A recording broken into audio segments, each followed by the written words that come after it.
back to another episode of the Hooligans Pitch Midweek Edition, episode 53. We're here for a nice little quick update. We don't get a lot of midweek games, so we thought we'd come at you on this Thursday evening. So, Chad, hello, howdy, hello, how you doing? Hey.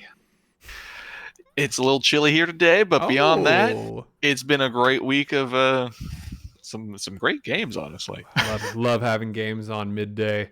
Mm-hmm. Truly makes the day go by just a little bit quicker, and I have something to look forward to around 2 to 3 o'clock my time. Let's get into what we're having, because I made myself a little tasty. You're gonna like this one. It's a bourbon and blood orange seltzer. That does sound tasty. It's pretty good. Kind of my new thing if I want something like light, but with a little zip to it. Yeah, that's nice. Okay, for me, I'm going like completely off the rail. Well, not completely off the rails, but not the huge for sure. We do the beer advent calendar. That the Costco that I go to sells at least. So don't speak German, so hang on. It's the Bambuli Pilsner. I don't know. It's got a cool art on there. Ooh, that is cool art. So yeah, Advent calendar's been pretty nice. Nice German beers I don't normally get. So Havertz would approve. Exactly. This was all because of Havertz, honestly. So. Ever since you started drinking these German beers, Havertz has had the best his best little outing for Arsenal and got himself another one this week. Yeah, he sure did. He's I don't want to say he's kind of coming into his role. Oh, you can say it. You can say it. and like getting the confidence back, but he's come up with some, I think, 4 goals now in all competitions. So, goals from midfield is always good. He's getting in on the dog piles for the celebrations, and I feel like that says a lot with the camaraderie and the chemistry with his teammates. I mean, I don't want to say it was obvious, but I mean, it takes time for a player to get familiar with his people. And, sure, yeah. And he seems like a pretty conservative guy. We don't see a lot of. I think the only wacky video we have is him dancing after the Champions League final in Chelsea. In fact, that's probably like the most outgoing we've ever seen him. So everyone takes time. Not everyone adjusts to change well. But hey, 2 in the last 3. He's, he tied the game up for Arsenal, made a great run, nice finish. Yeah. He looks bigger than everyone out there now. He didn't look bigger than, even though he might have been the biggest one out there, he didn't look the biggest. And now the way he's galloping, well done. Yeah. Yeah. He's stepping up now, which is great to see because, he cost 60 million, and for a while there, it was like, that's maybe a high price. So we'll see if he can, I guess, reach his market value. But I mean, since we're talking market value, Declan Rice was the steal of the century. I would give West Ham another 100 million. No, you wouldn't. let's okay. We'll talk price here. How much would you really give? I mean, so yeah, Arsenal got him for like 100 million. I think West Ham probably could have got another 20 or so. Man City puts up 120. What do you guys say? I think Arsenal probably go for it, just because. You call or raise?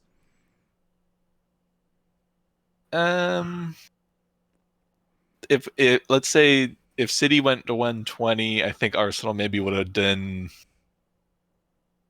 I think they would have just went like right above it, but it would have been like some like weird structure thing where it's not just like this is the fee. It'll fee if we make Champions League or something like that should be attainable.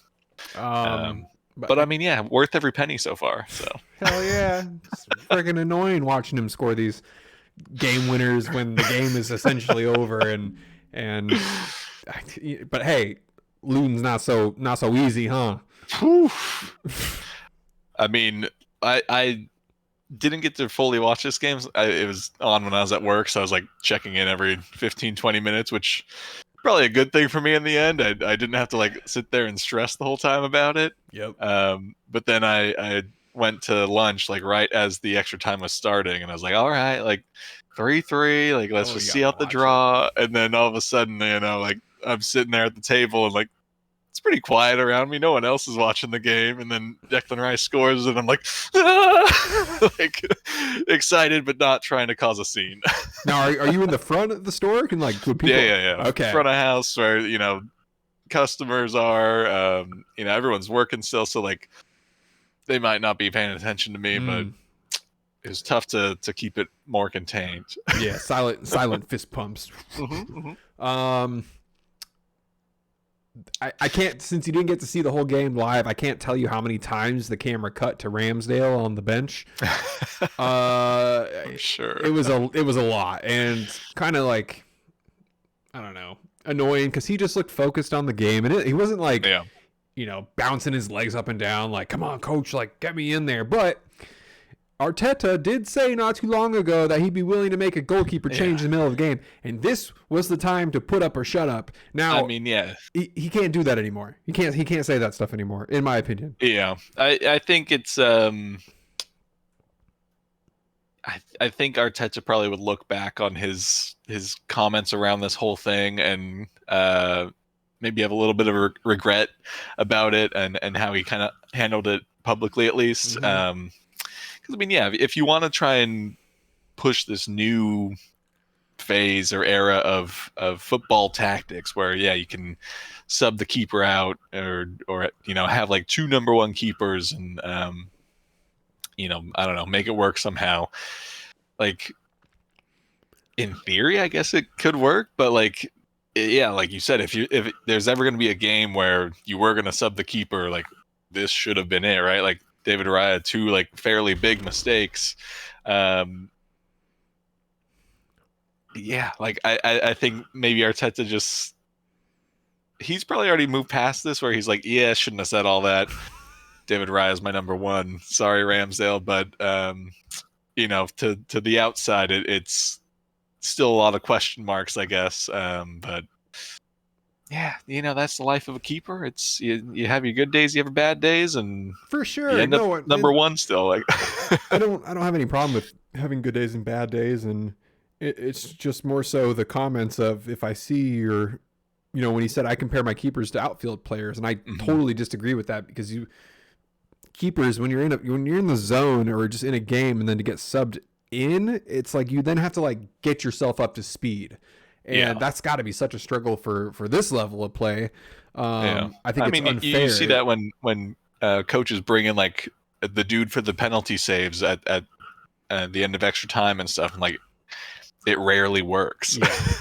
when it works, you're a genius, right? But it's so much more, I guess, less effort on a PK rather than being aware of when the ball is coming to you. You got to be ready on your toes for anything to happen. PK is a little more straightforward. I think those are kind of apples to oranges, but still the same idea. I think it's unfair either way.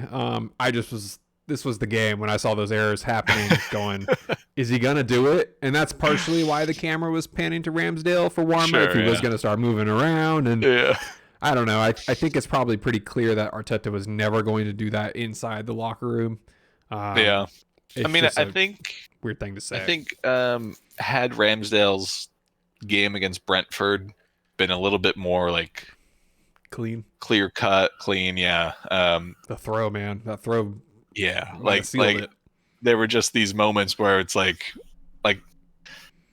their save percentages over their Premier League careers are like fairly similar, but David Raya's distribution and passing is like light years better than what Ramsdale offers. So like I think that's the big draw for Arteta. And then to see like Ramsdale mess up this throw and like mess up a kick in the Brentford game is like, I don't want to say like nail in the coffin, but probably it'll take David Raya being injured for Ramsdale to get past him, I think.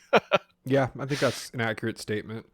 And then at the end of the game, Arteta getting the card for over celebrating, which is a bunch of nonsense.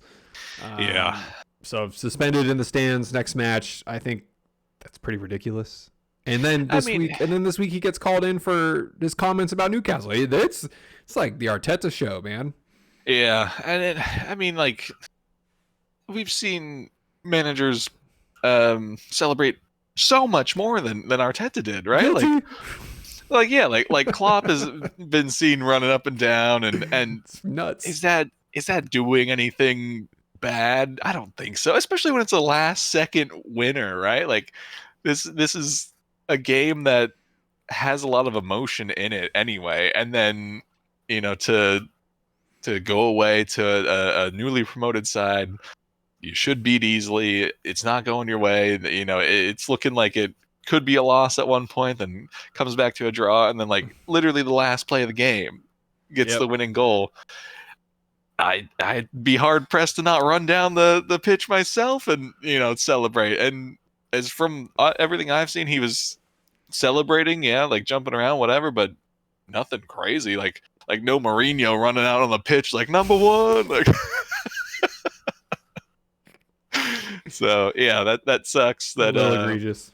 He won't be on the touchline for the Villa game. Was there something he did specifically? Like I don't know. Too hard to tell. I don't know. Yeah. But I mean that touchline ban thing is so I don't want to say pointless, but like you basically still have communication with everyone. You just can't directly communicate with your coach in charge for that game, right? So like I suppose you can have your headphones in and have a direct walkie-talkie to your but to your you bench. can talk to the bench, and they can communicate that to the guy. So like you're not really. I mean, I guess it takes a split second longer to pass along the directions to players or something. But I prefer, if anything, he's got a better vantage point now. So I prefer that they you can't do you are a spectator. Yeah, you can't do anything. I think that rule would make it a lot more interesting, right? I think you would see a lot more stress from these managers in the stands, even though it's got to be pretty crazy to just be there and like there's only so much you can do from that far away, but at the same time you can still do a lot. Yeah, make them a fan. I mean, because right now the touchline ban doesn't really mean anything. It just is an annoyance. Yep. So yeah, I don't know. I think it was a weird game. Glad I didn't have to watch it live. The only other thing I want to mention is that the VAR, Gabriel just gets dragged out of the path of the ball. Like, I don't know how they don't deem that a penalty. I'm awaiting to hear the audio on that, and it's coming. See what they say, but that looked about as clear a penalty as we've probably seen. So I don't know, but there are a couple of those that this week. Just again, the same stuff we've been seeing for years. Yeah. But only a few have been called a PK in recent weeks. So yeah, just another annoyance to all. Yeah. Yeah. Well, and props to Luton though. Oh my gosh, they play great. They play with some energy and fight and scrappy, but like when you're coming up against Premier League sides that have the better squad on paper, like you need to do that. You need to play a little scrappy, get a little lucky sometimes, and they nearly did it. I'm glad they didn't, but they nearly did. Yeah, if they want to do awesome. If they want to do it next week against City, go for it. Are they playing at home? I think they are actually. Where is it? Yeah, Luton at home against City on Sunday. So, come on, Luton. This is, I mean, you're either gonna continue to find City on their downward spiral, or you're gonna see City saying, "We're done messing around." Yeah. I don't know which is gonna happen. I prefer the first. Yeah. But I mean, we'll talk about City in a second here. But let's go Liverpool Sheffield. You good with that? Yeah. I too, Chad, was biting my fingernails throughout this game because I knew this wasn't going to be a straightforward. easy victory. It just hung around for too long. There were too many chances, not so much scoring chances, but too many chances to, one, put them away, and two, possibly let them back in. I don't know. It's like that 10 minutes we saw against Fulham last week where we just like hit the gas and just go crazy. Yeah. I don't understand why we can't do that for 10 minutes against any team we play, and we definitely didn't do that against them. We scored the one in the first half, which was great. It was like a stress off our shoulders, and then we kind of just chilled, and I really wish we don't chill until we get two. Now we got that second in extra time thanks to a crazy tackle by Darwin, which who knows, he might fill in for center back for Matip. I mean, it would be fun to see. It would be really interesting to see, and I don't know. I don't know if we'll get that opportunity, but it would be. That tackle was great. It was a great scissor tackle. You don't really see that anymore. It was clean, and then Szoboszlai just slotted it home. But that game, man, I don't know. That was not my favorite game of the year. Yeah. Wasn't too exciting nor creative. Everyone kind of seemed like they were on their heels a little bit. We didn't play bad, but we also didn't play good. That wasn't a championship winning team that we saw. And maybe it was Sheffield, so they just kind of knew the inevitable might happen. I just wish we would have thumped them a little bit harder going into this weekend against Palace, because Palace is, I believe it's Palace. Yeah, we got Palace on, what is that, Sunday too? Or is that Monday? The 12th? The 9th? A Saturday. Oh, one of the days of the week. That's the day we're gonna play them. Oh yeah, because it's the early kickoff. Early, yeah. So. Another one. 17 now. I'm just gonna keep counting because they are happening so often and frequently. Did you see? I forget what TV crew it was, but there was like a post-match, on field interview with Klopp, and the reporter makes this like joke about the Palace game coming up, the early kickoff, your favorite kickoff time, and Klopp was not having it. No, I didn't see this. You know, I got a joke. I'll find it and send it to you. And he's like, I don't appreciate you making a joke about that. We always get this, but like that's like that sucks for us. And the reporter's like, well, like all these teams get it. It's just kind of how it goes. And Klopp was just like, no, like we get it over and over. It doesn't make any sense why the Tuesday game teams shouldn't be playing this early. And he said something like you guys can say whatever you want about it, but if I were to say anything about it, it's different. And it kind of like ends there, and the reporter's like, all right, well, best of luck against Palace, and Klopp's like, you're gonna say the same thing to Palace too. I'm like, I'll find it to you and send it to you, but it was just like it was hilarious to watch Klopp just not have it and then just proceed to destroy him. I think he was a bit unhappy that Matip, one, is now injured for the rest of the year, and then McAllister too got a knock, so I think that was definitely on his mind. For sure, and so I could see him being a little grumpy after that game, especially because his team didn't play well. And then to ask questions like that, I could totally understand the attitude behind his statement. But again, I just another early one for the boys. Yeah, and I mean, these games pop up every season. Like teams just don't perform as they should, but it's that when you can grind out that win when you're not playing well, that really puts you in a good position come late in the season. So they're not always a fun watch, but at least you got through it. Palace has been on a struggle these last couple games. We can kind of just go to them. I don't really have too much more. The ass assist by Trent. What's up with the crack, man? I think it's a distraction tactic, right? To who? The audience? No one else saw but the fans. Someone saw it and caught them off guard. But Chad, when you wear underwear, it goes above your butt crack. I know we're like going sidebar here, but at least when I played soccer, I made sure my waistband was actually pretty high for slide tackles. I didn't want to burn my hips or anything. Yeah. So, I know Trent likes low socks, but I know he likes low underwear too. Yeah, maybe he got a little sweaty in there. He'll air it out a little bit, you know? Yeah, the way he pulled up his shirt too, just be like, check this out. I'm surprised we didn't get a little blurry camera on there. See, it caught everyone off guard. No one was ready for like, it. And then, of course, they score after it. Just had to be. Had to be. Oh, yeah. He's like, everyone's going to see this on replay over and over again.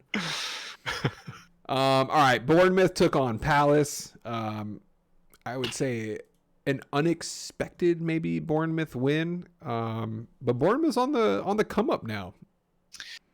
Yeah, I think probably a little bit unexpected, but it's just Palace has been kind of in this weird little rut lately, and Bournemouth is finally kind of finding some form. So I think it's just perfect matchup for them. Like kind of caught Palace just flat and sloppy, which is a little bit unusual for them, but big points for Bournemouth. Keep them alive. Palace has won 2 games since September. I hope you didn't look at the recent. Oof. Last one, I'll give you this one. Last one was Burnley. Can you guess the one in September? I did look, but I think it was United, right? Or is that before? It was United. Yep. So just another knock against United. Yeah. Oof. Yeah. I don't know. Not too much to say about that game. Palace looked bad. Bournemouth looked better.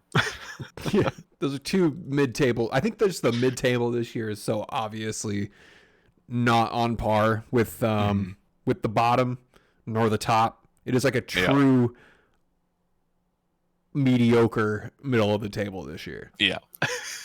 And last year I feel like we didn't have it as bad. It was very top heavy. Mm-hmm. I don't want to say it was bottom heavy, but it was at one point we were looking at Chelsea in 15th going, they can get relegated in like 3 weeks. And now it's like we look at 15th, it's like, yeah, they're probably not going to get relegated. They're probably going to be okay, but they're going to be fighting from 10th to 17th.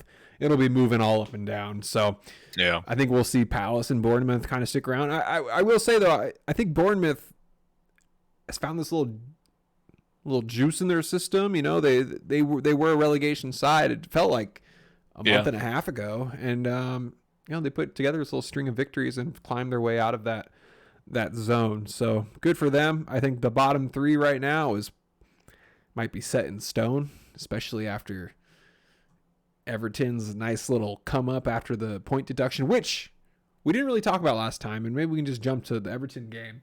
But that's pending still. Yeah, so Everton put in their appeal for it. Right. Because I think it was Everton, by their accounts, say that they breached it by like £8 million or something, where that independent board said they breached it by like 25 million pounds. So Everton is saying, well, we only breached it by this much, so 10 points is like very egregious. So I don't think they'll get 10 points back, but I wouldn't be surprised if they alter it, lower the deduction a little bit, which then it's like just feels silly to do this all mid-season, and I guess there's maybe not a great time anyway to do a points related deduction, but it just like, okay, we take 10 back, and it's like, oh, a month later, psych, you get 3 points back or something. Like, it just feels silly. They'll take whatever they can get at this point, but also at the same time, if they didn't get that point deduction, Chad, they'd be in the top half of the table. That's where they should be. That's crazy. That's crazy. They started out so poor this year. Yeah. And now they're looking like a somewhat decent team. Yeah. I feel like they're really like a Sean Dyche team now. Like it took a long time to click, but looking that way. Yeah, they're still scrappy. They still fight. Especially at home. Very scrappy today. Very scrappy. Yeah, but like that's what he does. It's keeps them organized, but keeps them very physical and makes it tough for teams, and then normally has that kind of like outlet player like McNeil's kind of. I mean, he was on Burnley with them too, but is that kind of pacier player that can score some nice goals. So I think Everton will be okay if they get points back from the reduction. Cool, but even beyond that, like, I think they might make it out. Yeah, I think they'd make it out too.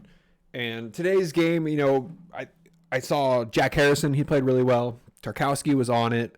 McNeil played great. The peak point of the game though was, which I think kind of got the team fired up, was Tarkowski was going at it with Joe Linton.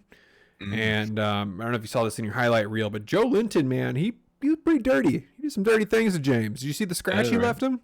They didn't really show anything. Oh, please go look it up right now if you can. Go just look up James Tarkowski scratch. And I don't know if the dude sharpened his nails or what, but he left some kind of gashes in Tarkowski's arm. Oh wow, yeah. It's like a cat scratch. Yeah, and so when that happened, Tarkowski was like, "Did you just scratch me?" And the ref got involved and looked at his arm, and then they went to VAR to check it out. And the ref, and they were like, "Nah, there's nothing there." And I was like, "What?" I was like, "Yeah, the face we have proof." The face you made was the face I made when they were like, they saw nothing. I was like, I don't know what. And they were like, and then the commentators were saying, "Have you ever seen a PK from a scratch?" And I was like, well, if this is the time to do it, now's the time to do it. You can't just do that. Yeah. But apparently you can and get away with it. Well, this is the same Newcastle side that can elbow players in the back of the head and it's fine. So, jeez. Yeah, but I mean, yeah, that's ridiculous. I mean, that's maybe we've never seen it called, and especially in a penalty. But like, is that not part of VAR's job? Is to find these moments where like a ref may miss it in real time, but then the video review can go back and look and see, oh yeah, he scratched, and Tarkowski has 3 pretty deep looking scratch marks that in his weren't arm. there 10 seconds ago. It's that easy to look at it. Jeez. Yeah, I don't know. I don't know. I just thought that was so bizarre, and I was like, oh, interesting. Like they could maybe get a PK off of it. Yeah. So yeah, weird one. But this marks Newcastle's 5th loss in the Premier League, which equals their record from last season. Really? Wow. Yeah. So I know last season they got a lot of draws. They put up some feisty matches, but in this one they just looked sloppy. Maybe Callum Wilson is bigger than what we thought he was. I mean, he does score a lot. He does get, I think, just the basic, nothing special goal. But at this point, they needed anything. They'll take anything. Anthony Gordon had more passes to Everton players than Newcastle players. Oof. 5-4. Yikes. So they were not on it today, and Everton put him in their place. I think 3-0 is pretty fair. Yeah. I mean, I know Newcastle's got a whole slew of injuries, so maybe it's just, the fatigue now is kind of catching up to them and not being able to rotate as much as they would want. But I mean, yeah, going down 3 against Everton is not a great look. But good for Everton. Great for Everton, yeah. They loved it. That crowd was bumping. Oh, I'm sure. It's like a fun place to be. They were loud. They were doing a Beto chant too. Oh God, it was an Ole Beto chant at the end of the game. It was a good one. It was definitely and Beto was loving it. He was like, "Come on, let's go." So fun to see that crowd cheering, even though never an Everton fan, but I think when you get screwed over like that, putting a string of victories together, that goes a long way for everyone. Yeah, and I mean, if they get relegated, then the whole rivalry is like doesn't happen, right? And it's fun to have that rivalry match, and always get to compare yourself to the other team in the table. Be like, yeah, they suck. We're doing much better this year, and then so yeah, you don't want. you don't necessarily want Everton to do well, but they need to stay up. They don't need to go down like this. Yeah. Not like this. Okay, Chad. I think this has been our favorite topic for the last month. Mm-hmm. City dropping points. Look, I'm on the train now of I don't care who wins this thing. I just want City out of Champions League. I want to see what happens. If Villa's going to make a run, do like a Leicester sort of deal and get it, cool. Arsenal does it, great. Liverpool does it, cool. Those are the only teams I think at this point that I think have the opportunity to do it. Tottenham, I think we can count out, unless they go on a crazy run. But I don't think that's going to happen. Man United, insane how they're in 6th right now. 3 points off of City. Yeah, that's crazy. That feels so wrong to say out loud. Yeah. And then Newcastle, yeah. So I think we have a pretty solid top 4, and probably that top 4 will be there for the rest of the year. Who knows? Anything can happen, but I think we're pretty solid on that. What I want to maybe talk about, though, is Pep not being amazing coach, right? Tactically amazing. But at this point, I don't think he's the best coach in Premier League. I think you have an argument for Emery. I think Klopp should definitely be in that conversation, if not Klopp being the best coach in Europe, in the in the world.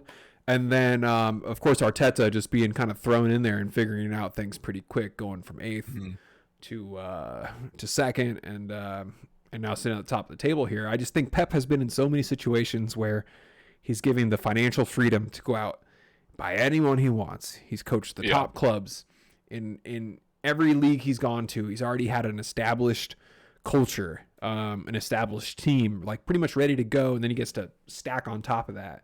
Whereas Arteta's kind of had to build within and bring in certain players that fit the system. Emery, same thing. Klopp, same thing.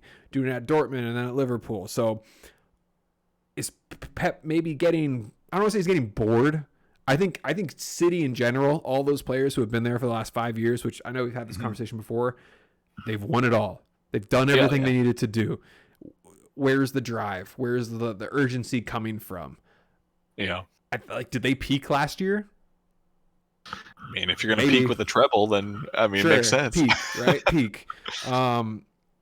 They talk about how they want to be this stars dynasty team for years to come, like how Liverpool has been, like how Man United has been, and they've really only been like this good for what, 6-7 years now, despite winning Premier League in 2011.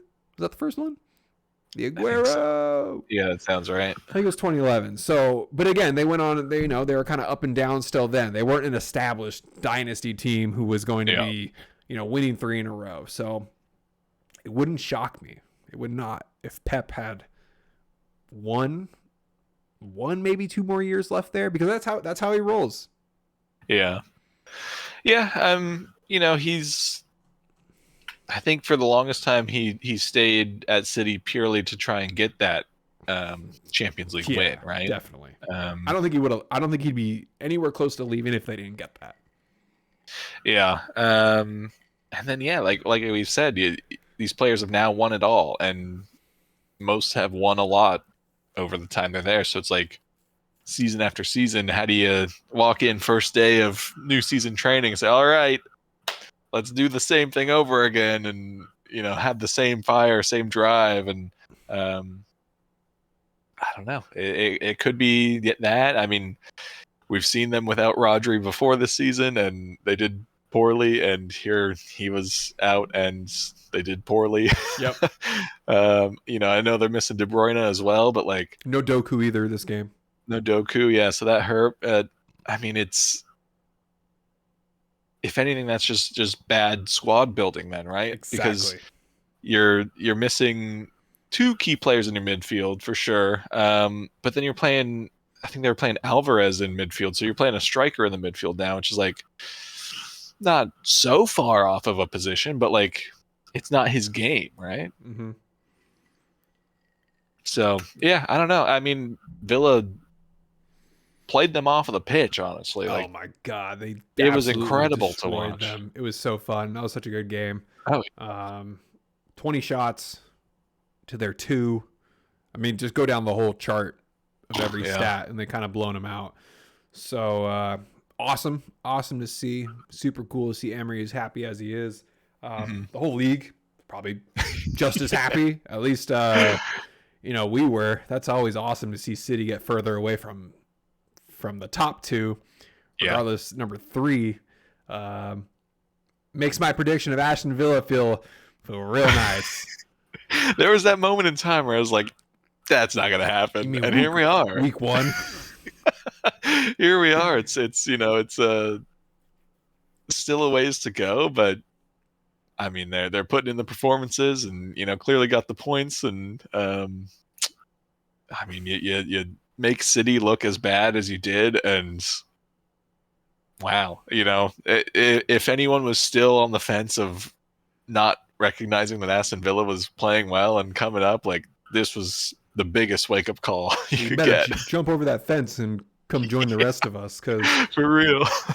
it's crazy to think August 12th they lose 5-1 against Castle, and they lose their captain Tyrone Mings to an ACL injury within 30 minutes.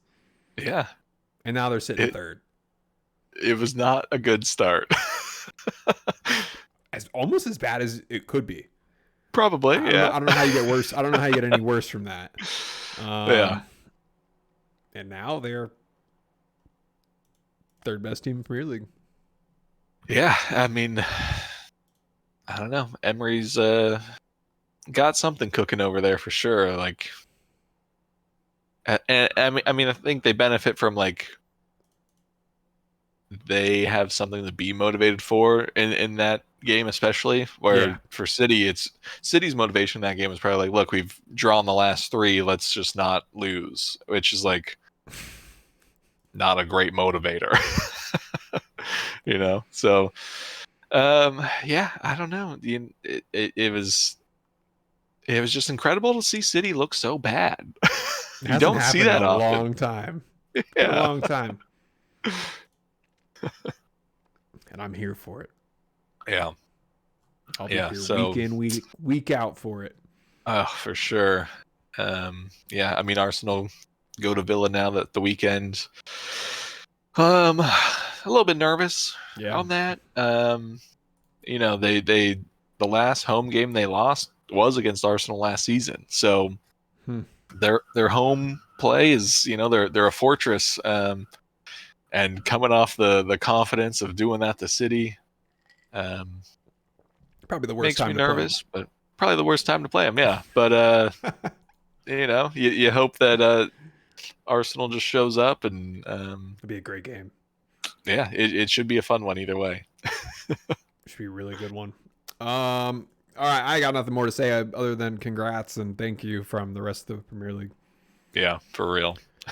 All right, we can get to the stuff that maybe wasn't. I think we just did all the S tier games there. We can go Wolves Burnley, pretty straightforward. I think Wolves struggled a little bit. Hwang got the goal there, nice little finish. We should see Neto coming back. Hopefully not this weekend, but the next. So my fantasy team needs him.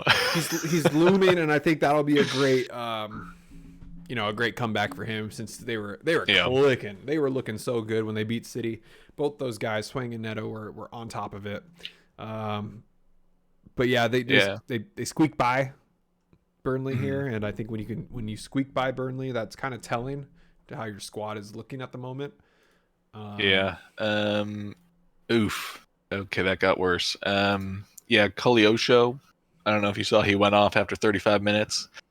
It was listed as a muscular injury, and it's now been upgraded to a knee injury. His potential return date is May 4th. So that's a big loss for Burnley. He was always, he's real quick, and he was causing a lot of problems for other teams. So, oof. Dang, that sucks. Yeah. Yeah, he was looking good as of late.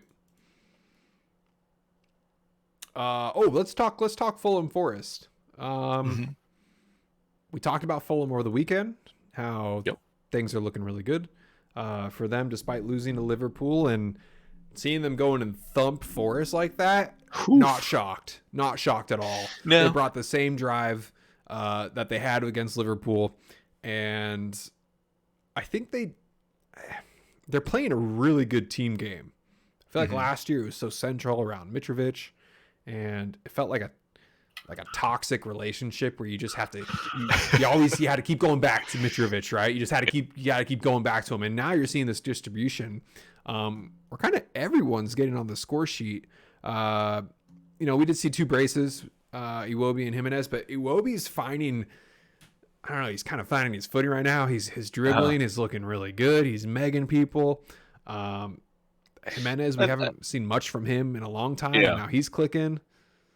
I think Iwobi's just, before this he was on Everton for a little bit and wasn't really allowed to play as freely as he liked. Like, I mean, he came through Arsenal, under Arsene Wenger, so he had grown up playing, pretty free-flowing attacking football and, not getting punished for trying the more stylistic moves and stuff.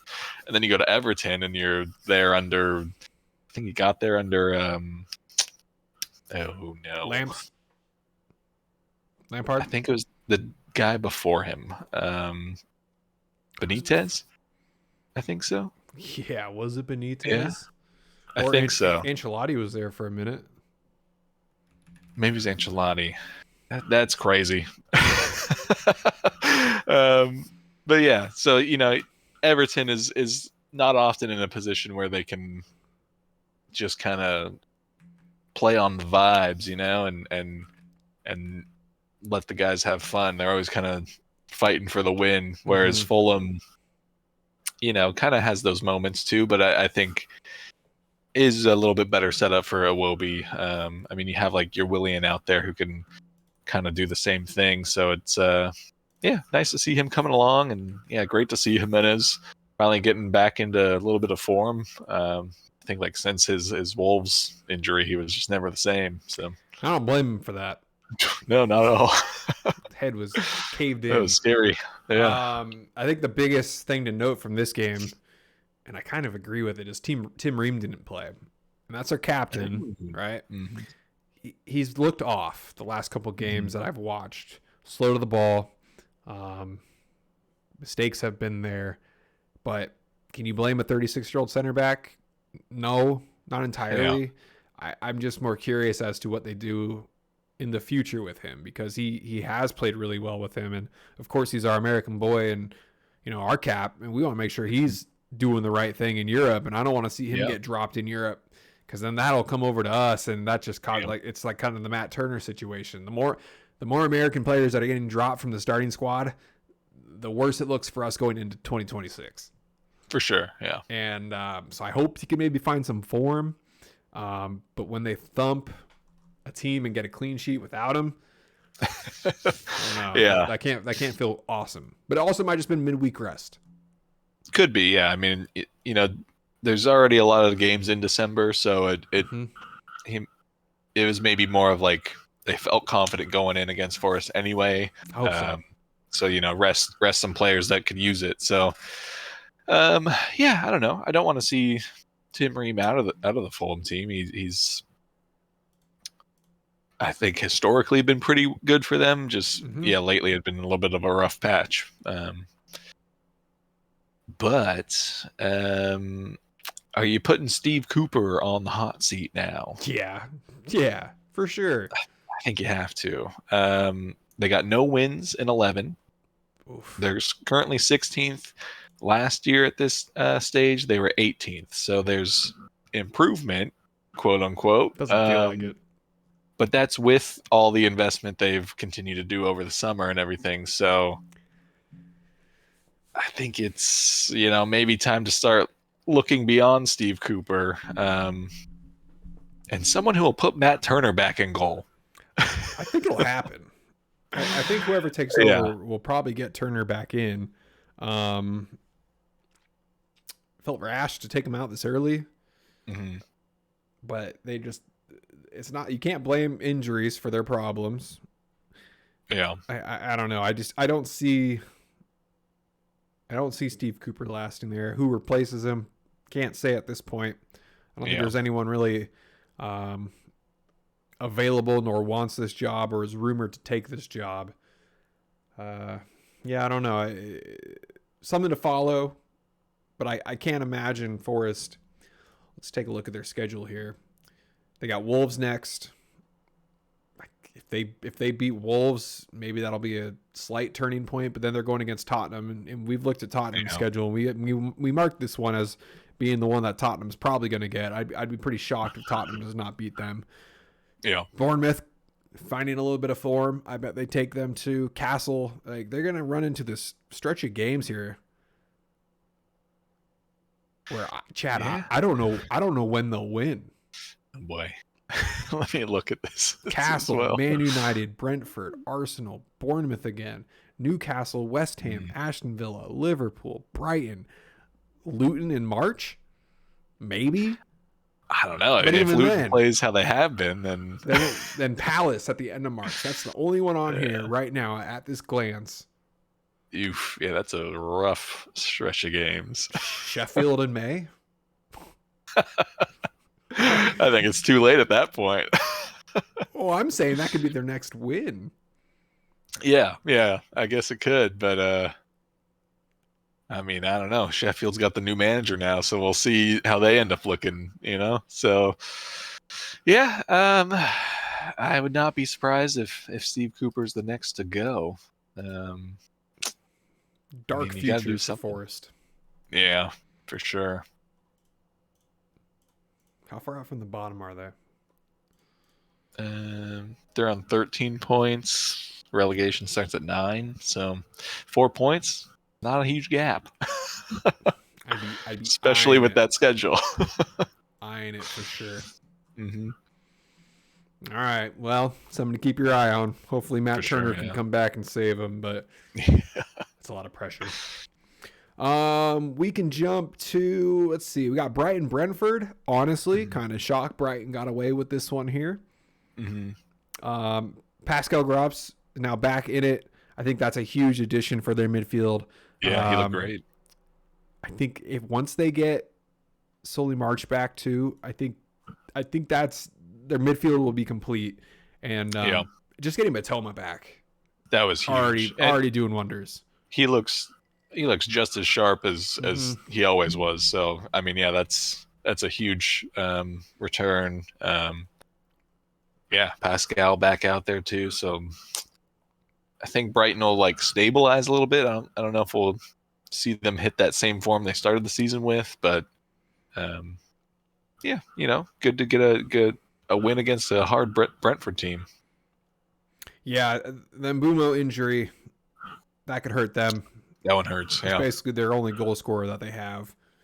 And I think that probably means Tony's not going anywhere unless someone offers crazy money. I don't think anyone will, but Chelsea is a team, so we'll see. That could be an interesting fit. Yeah.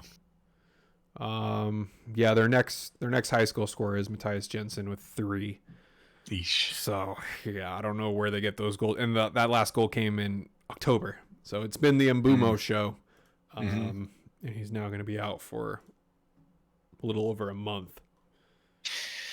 Yeah, and of course it's the month with 7 games or whatever it is. So it's rough. That is rough. All right, Manchester United and Chelsea, Chad. I don't know who I really wanted to win this game. Yeah, more so Chelsea. I was probably pulling for Chelsea a little harder. But damn, Scott McTominay, man. He doesn't make any sense. Nah, he doesn't. He shouldn't be popping up in all these key positions and getting these super important goals. But he is. He's keeping United 3 points off of City, Wild. It's just crazy. Scott McTominay, who knew? Who knew he was going to be Man U's guy this season? Well, you know who else is their guys? Player of the month of November, Harry Maguire. Chad, let's talk about it. Wow. Um, that was certainly a choice. Not one I saw coming. So, Man U beat Fulham 1-0. Mm-hmm. Luton 1-0. Everton 3-0. Was he maybe the best player on the pitch? Sure, we can say that. Mm-hmm. Best player in Premier League in November? How do you think that decision was made? I mean, I'm just like quickly glancing over his stats the past month, and I mean his best game was the 1-0 loss against Newcastle last week. But beyond that, like he's not making a lot of tackles or um, interceptions or blocks. Like a handful of clearances each game. He's not scoring. He's not assisting. I guess he's part of keeping the clean sheets in these games, but That's a team. That's a team effort. Yeah, to say he's player of the month is a stretch. If I'm Doku, if I'm Salah, mm-hmm. I mean, we can go down. We can just keep going down this list. I mean, yeah, you could Ollie list Watkins, a ton of people. Douglas Luiz has had a month. Cole Palmer's had a great. I'd argue Cole Palmer had a better month than Harry Maguire. You can just keep going. And yeah, I don't know. So we noted that Kevin De Bruyne has less player of the month than Harry Maguire, and I don't know where that came from. Definitely a random one that I don't think anyone really saw coming. So it's got to be like I don't know. Whoever decides that, they're just United fans, I think, and yeah, they're big Maguire fans. They thought he needed a little extra lift here for United or something, so they give him this praise, and I don't know. I don't have the smallest inkling of like what would lead you to think over the entire month Harry Maguire's been that guy. And it's not like he's been bad. He's been No, far not from at all. bad. Just Yeah, the best. Yeah. All right. Got anything more to say about that game? Because I mean, Bruno penalty save. Yeah, that doesn't happen Anything much. against Bruno is great to see. So, yeah, I really liked Palmer's goal too. It was like super great placement, just out of reach of Onana. So, Chelsea's just that weird team right now, and has been for a long time. It's a roller coaster. Yeah, I always feel like they should perform better than they do, and they just don't. The expectations go from high to low, and I just never know where they're going to land. Yeah, for real. Every week's a mystery. They got Everton next week, or I'm sorry, on the weekend, and that could go either way. Honestly, I at this point, I don't know. Who knows? Yeah, who do you I want to say Everton. I'm taking Everton. I would take Everton too. Don't tell Jordan. Is it? Who's at home here? Oh, Everton at home. Yeah, Everton for sure. For sure. Oh, clip it. For sure. Yeah. Clip it. All right. Last one, Chad. Maybe our top 5 favorite game. West Ham taking down Tottenham. Oof. We had the talk over the weekend that we agreed and we disagreed, but we more so agreed that Ainge has a style that he sticks to and doesn't make adjustments. And when it works, it works. But when when his opposition starts to make adjustments, he puts his foot down and says, I won't do it. I still won't. Uh-huh. And that's what bit them in the butt today. West Ham adjusted at half. Everyone saw it. Commentator saw it. You could see Moyes' sneaky little smiles when things were going the way he wanted. I swear to you, there are so many segments of Moyes just smiling. And West Ham, they had to grind. They still had to grind it out. I think their goals were convenient. Sure, yeah. The one Bowen got perfectly set to him to just poke it in. Yeah. And then the weird punch by Vicario that I've never seen a keeper slide and punch it It was just so odd, such an odd play, and I don't understand the reasoning. However, who back passed that ball to him, because they left him out to dry. It might have been Udagi. I don't know. Yeah, it might have been him, or even Ben Davies, because Ben Davies has been known to do that. So yeah. I mean that pass was terrible, but it looked like, Vicario was on his heels for that. Like,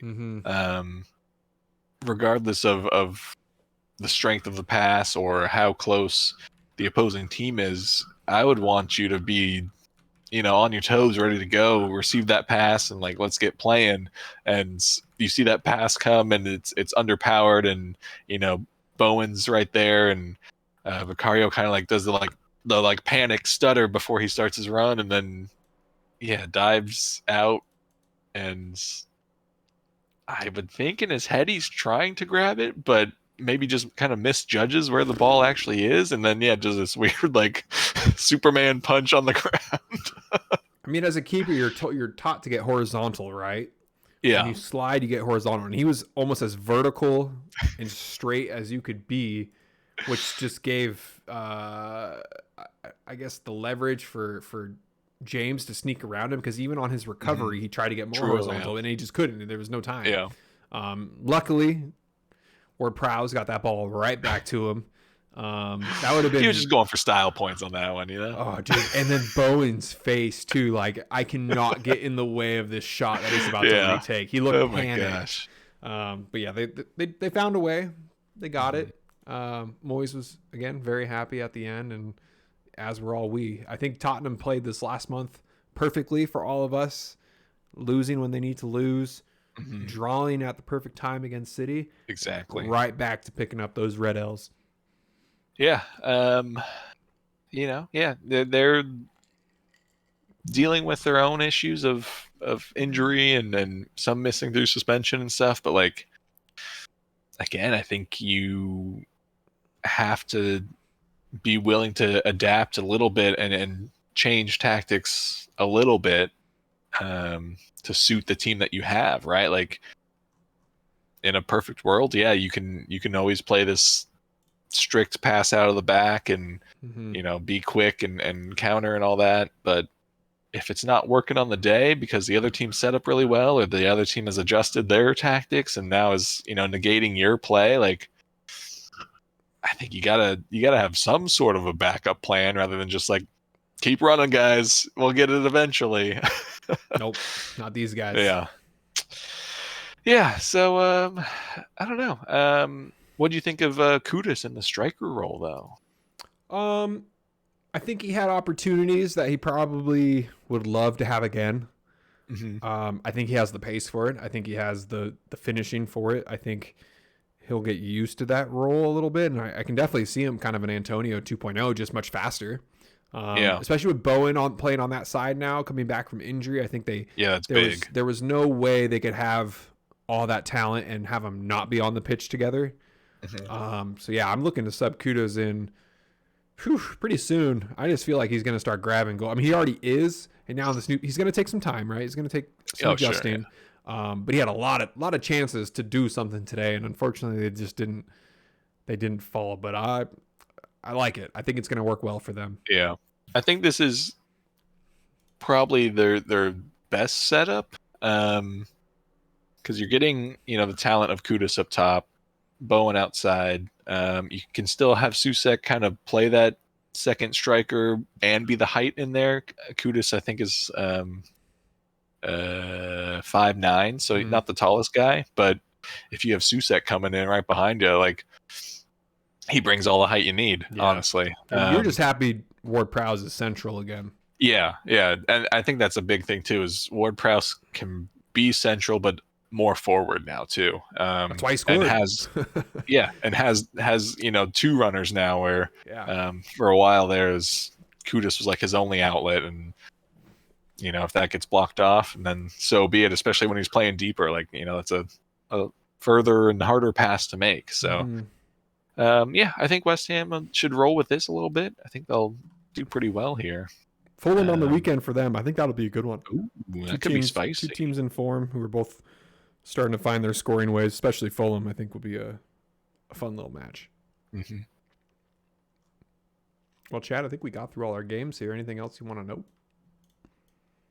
I don't think so. I mean, yeah. I mean, the midweek matches are always fun. You know, like you said at the start of this, don't get it often where it's the whole league playing midweek, right? It's normally just the little one-off makeup matches. So. I know. It's nice. Yeah. I like that they're spread out too. Mm-hmm. Get to watch them all. Unlike Exactly. game Saturday, Sunday, it's like, all right, you picked like two. Pick two. Yeah. And for me, it's like early morning most often. Yeah. So I'm like kind of in it, kind of not. And yeah, so it's nice to have them later in the day, spread out. Yep. Yeah. All right, let's do our quick goal player team. Mm-hmm. I don't know yours, you don't know mine, but I think we're probably in agreement on probably the team. It's got it. Yeah. It's got to be Villa. Got to be Villa. You know, shout outs to Fulham for doing their thing. Shout outs to Everton. Yep. I put Arsenal down too, just because it was that kind of shaky comeback, but they got it done. But I mean, Villa playing City off the park was just chef's kiss of a game, you know. We're pretty much making a pact. If you beat City this year, you're probably going to get team of the week, unless something wild happens with another team. But yeah, shout outs to them for doing the league a favor. Yeah, and I mean, for them, it wasn't even just like a got away with it kind of win too. It's like they completely dominated City, so well earned team of the week. Yes, crushed them. Crushed. Yeah. My player, tough one, tough. Some good options. I think I'm gonna go Rice again. Nice. Because of the game winner, because he's $100 million man. Big. And he's showing he's worth every penny. And more is what you were all saying, including the stupid GoFundMe that I saw pop up. I don't know, did you post that? Was that you that posted it?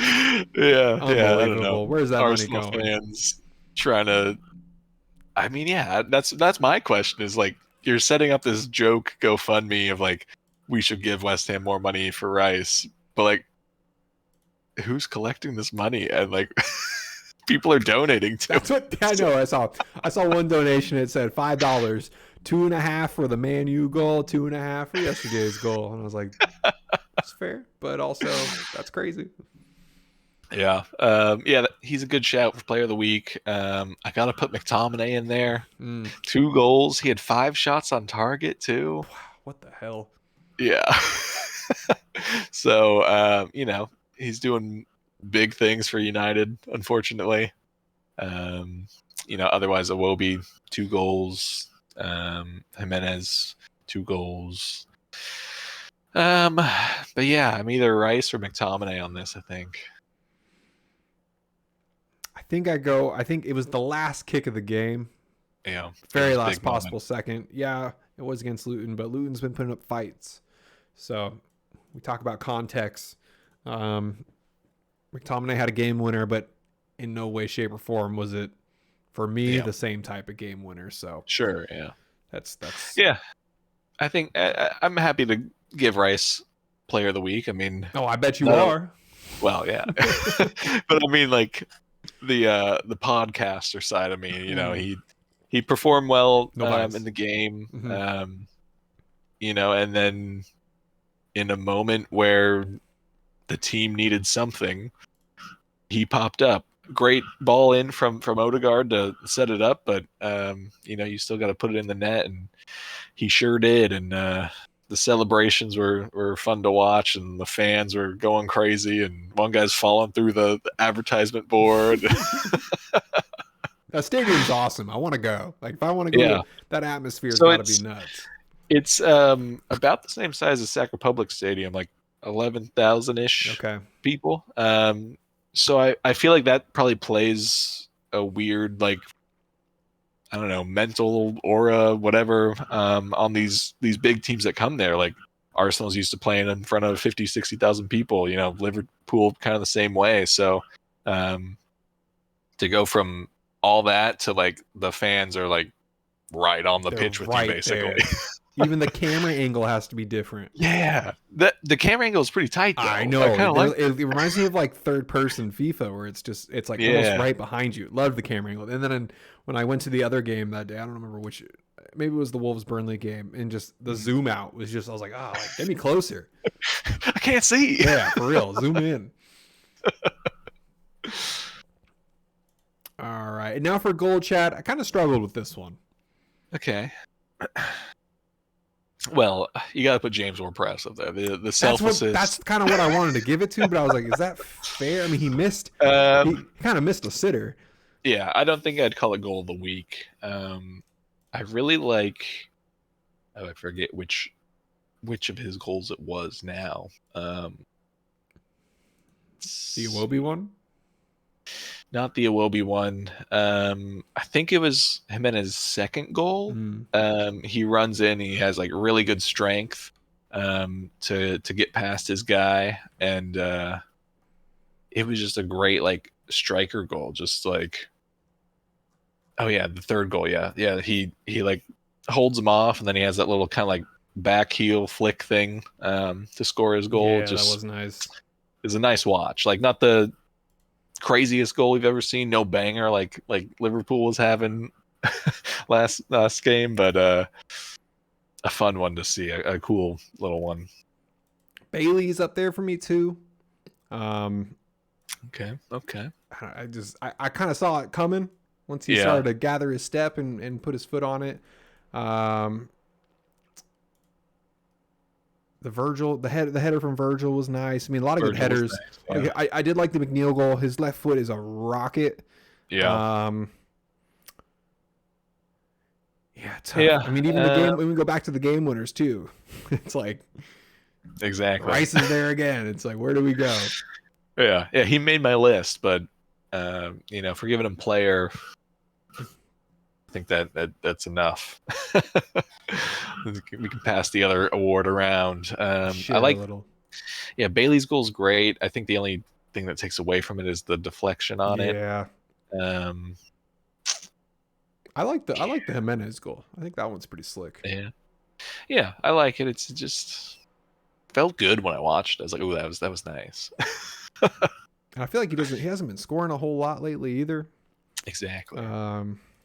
Yeah, let's do it. I'm gonna lean into it. God, he had 2 goals this game. His last goal was early November, but he's been on a drought. So maybe this will get him going. He's coming back.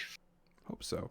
I mean, that spot's for the taking. Ever since Mitrovic left, they've really not had a striker to rely on. But I think that's what Fulham like. I think that's what Fulham needs. Is they don't want that. They don't need one guy, right? Sure. They're good with a lot of B players. So, I mean, of course, you put an A+ player on a B squad, that's going to look really good. But I think the distribution has been pretty nice for them. So yeah, definitely. As of late, anything could change. Yeah. Anything could change. All right, Chad. We got a fun weekend of games coming. Anything else you want to say to the people? This beer was pretty good. I don't know if you'll ever find it. It's brewed in Hamburg, so if you're around, check it out. Try to head out there soon. Yeah. All right, Chad. With that, episode 53, midweek edition in the books. I will see you this weekend. Yeah. All right, man. Catch you later. Peace. We're out.